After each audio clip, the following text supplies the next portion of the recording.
नमस्कार मित्रांनो, आमच्या चॅनलवर नवीन असाल तर चॅनलला नक्की सबस्क्राईब करा, म्हणजे तुम्हाला मालिकेचे नवनवीन एपिसोड सर्वात अगोदर पाहायला मिळतील.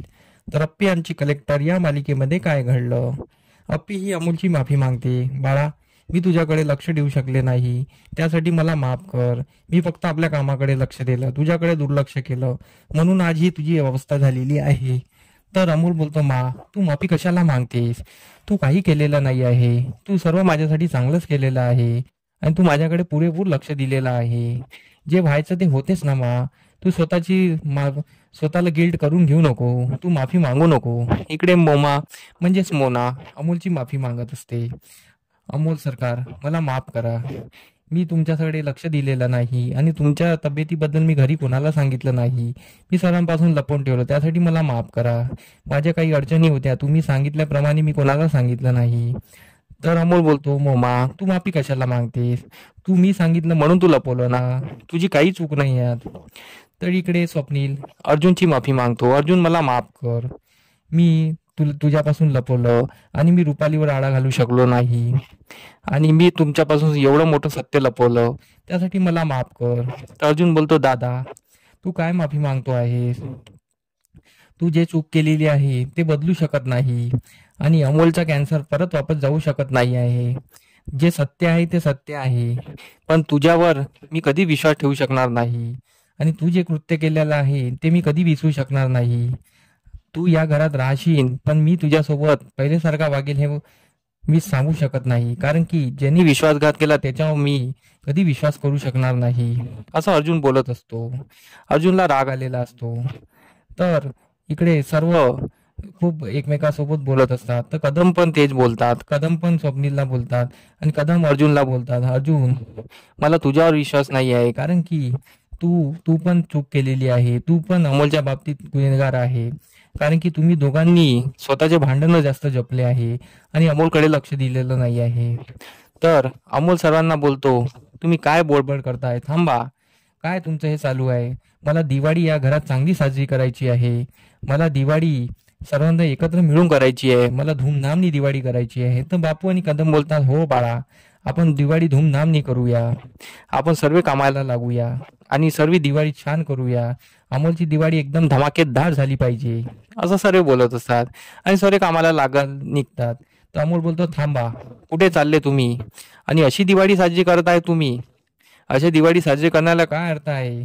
सर्वांचे मन पटपटलेले आहे आणि सर्व एकमेकावर राग धरून बसलेले आहे आणि अशी दिवाळी साजरी होणार का? मनापासून दिवाळी साजरी करा आणि एकत्र येऊन दिवाळी साजरी करा आणि खुशीने दिवाळी साजरी करा, तरच दिवाळी होईल ना. तर सर्व बोलतात, आम्ही तर करत आहोत ना, आम्ही सर्व एकीनेच काम करत आहोत आणि सर्वांनी दिवाळी साजरी करायची म्हणून आम्ही सर्व आपापल्या कामाला लागत आहे. अमोल बोलतात, नाही, आता मी जसं सांगेल तसं तुम्ही करायचं. तर सर्व बोलतात, बोल, काय बोलतो आहे तू? अमोल बोलतो, ठीक आहे मामा आणि मोना, तुम्ही किल्ला बनवायचा. दिवाळीचा किल्ला तुम्ही दोघं मिळून बनवायचा. आणि अमोल बोलतो, हे तुमचं काम आहे, तुम्ही पुरेपूर एकत्र मिळून करायचं. आणि इकडे छोटे बाबा आणि मोठे बाबा, तुम्हाला मी घराची सजावट आणि साफसफाईची जिम्मेदारी देतो आहे. तुम्हाला या घराची साफसफाई आणि सजावट करायची आहे. आणि छोटी मा आणि मोठी मा, तर तुम्ही फराळाचं बनवायचं आहे आणि जेवणाचं बघायचं आहे तुम्हाला. तर अमोल सर्वांना आपापली कामं वाटून देतो आणि बोलतो, आजोबा, तुम्ही आणि मी आपण या सर्वांवर लक्ष ठेवू. तर आजोबा बोलतात, हो बाळा, चला आपण लक्ष देऊया सर्वांवर. चला लवकर लवकर आपापल्या कामाला लागा.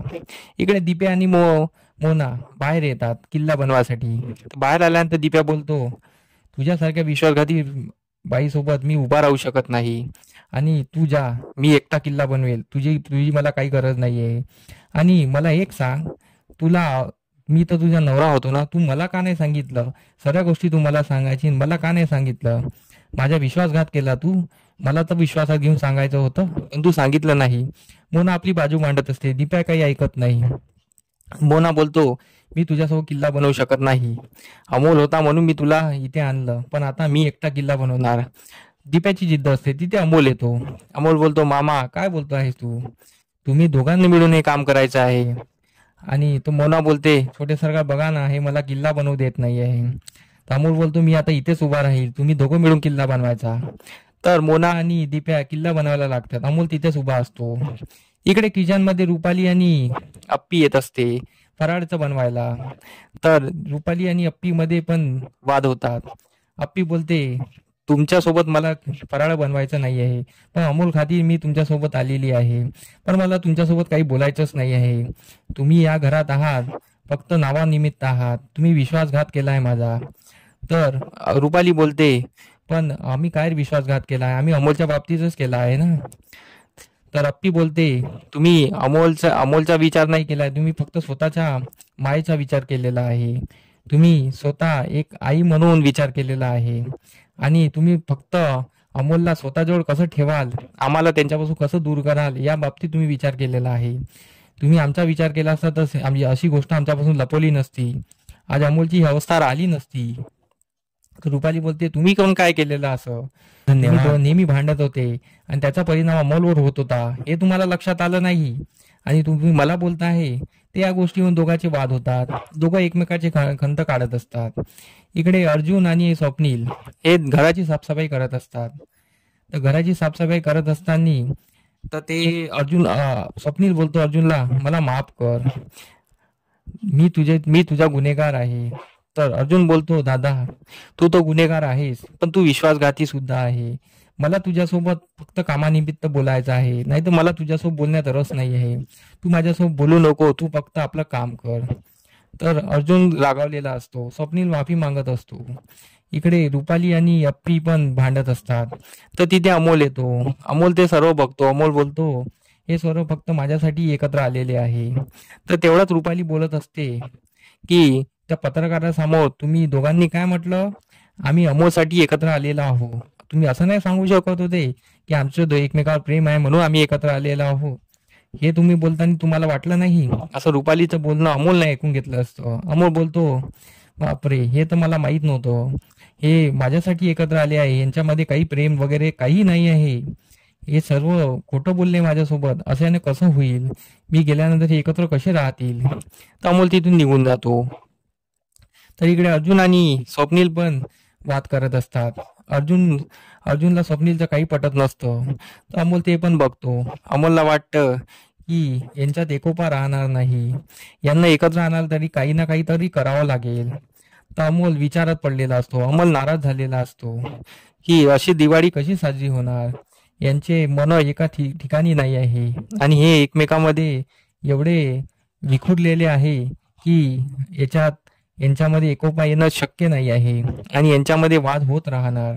मला काहीतरी करावं लागेल, यांना एकत्र आणावं लागेल, असं अमोल विचार करत असतो. इकडे दिप्या आणि मोना रूम मध्ये येतात. तर दिप्या बोलतो झाला आता किल्ला तयार करून आता ये, तुला काय बोलायचं होतं बाहेर तू बोल आता. तर मोना बोलते अहो मला माफ करा, मी तुमच्यापासून सत्य लपवलं, पण मी काय कशासाठी लपवलं हे तर जाणून घ्या. तर दीपा बोलतो मला तुझ्यापासून जाणून घ्यायची काही गरज नाही आहे, तू विश्वासघात केलेला आहे, मला तुझ्यासोबत बी काही कन्सल्ट ठेवायचा नाही आहे, पण अमोल खातीर मी तुझ्यासोबत राहत आहे, नाही तर मी तुला केव्हाचं बाहेर काढलेलं असतं. पण आज सायंकाळी अमोल झोपला की मी रुपाली ताईला पण इथे ठेवणार नाही. तर मोना बोलते तुम्ही काय करणार. तर दिप्या बोलतो मी रुपाली ताईला या घरातून बाहेर काढणार. अमोल झोपला की मी रुपाली ताईला घरातून बाहेर काढणार म्हणजे काढणार. तर मोना बोलते तुम्ही एवढा मोठा डिसिजन घेतला कोणाला न सांगता. दिप्या बोलतो हो हा माझा डिसिजन झालेला आहे, मी रुपाली ताईला या घरात राहू देणार नाही. तर आता हे पाहणं रंजक ठरणार आहे, दिप्या रुपालीला खरंच घरातून बाहेर काढणार का. त्यासाठी आमचे व्हिडिओ बघत राहा. धन्यवाद. व्हिडिओ कसे वाटला हे आम्हाला कमेंट करून नक्की सांगा. तुमचा प्रतिसाद आमच्यासाठी खूप महत्त्वाचा आहे. तर आमच्या व्हिडिओला कमेंट नक्की करा आणि लाईक करायला विसरू नका. धन्यवाद.